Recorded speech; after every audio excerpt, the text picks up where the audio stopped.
welcome back to my channel. Thank you so much for joining me today with my May bullet journal setup. So I'm so sorry for not posting last month, but with everything going on, I got really busy and was just not able to get a video out there to you guys, which I'm super sorry about, and hopefully it will not happen again. And I was cutting it close this month, but here we are. I was able to get it out, so I was glad about that. But even though I didn't post a video, I still set up April in my bullet journal, and I actually chose to do this like neon looking design, and I think it turned out really cute. I got some new jelly roll neon pins, and it worked perfectly with what I had planned and what I did for that month.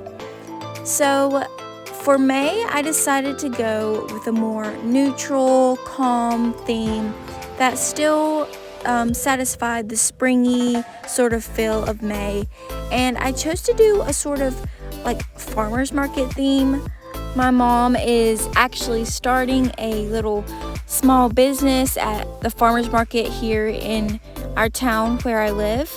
And I thought it would be a perfect way to kind of incorporate that into the month. And so so first I used some different sized pins for like the doodles and everything. So I used the 10-point micron pin and the 8-point and then the 5-point. And so I think with like the different sizes of each pin, it kind of helped the doodles pop a little more. And I got to the point where, like, after I finished, sketching everything out and then going over everything with the pen before I started coloring or anything, I almost thought of just like leaving it black and white with just the pen and not coloring it at all. Because I thought it was kind of cute like it was. But then I decided to go back and just add some color here and there. I didn't want to add too much color.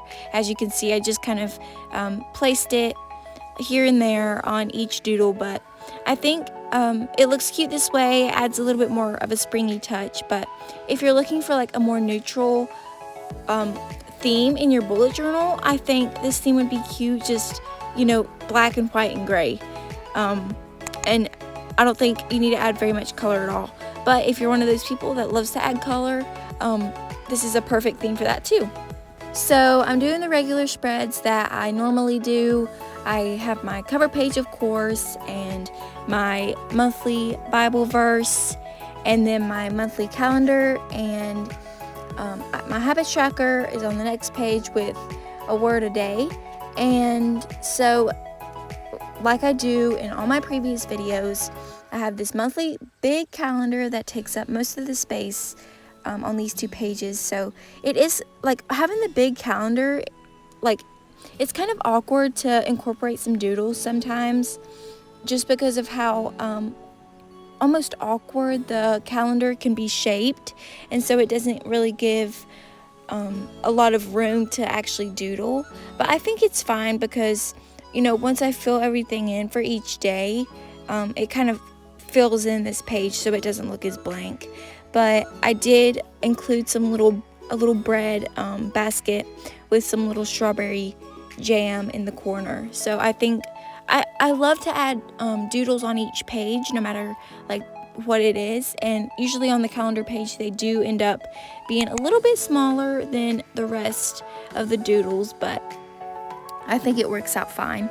So for each of the headers, I kind of tried to do like a little sign that you would see at the farmer's market that would be like farm fresh or something like that, But they kind of turned out looking more like a ticket, but it's okay. I think they're so cute. I did the regular, little capitalized bold headers that you would usually see at a farmer's market. And like the habits tracker is the same, but down below I have a goals and a tasks spread. So the goals section is for like the month as a whole, and then the tasks are for as the month goes along and I just want to do something or have some plans to do something, and want to do it as the month goes on. So I'll probably fill out the goals section soon before the month starts, and then as the month goes on, like throughout the month, I'll do the task section. So I did include a word a day spread this time.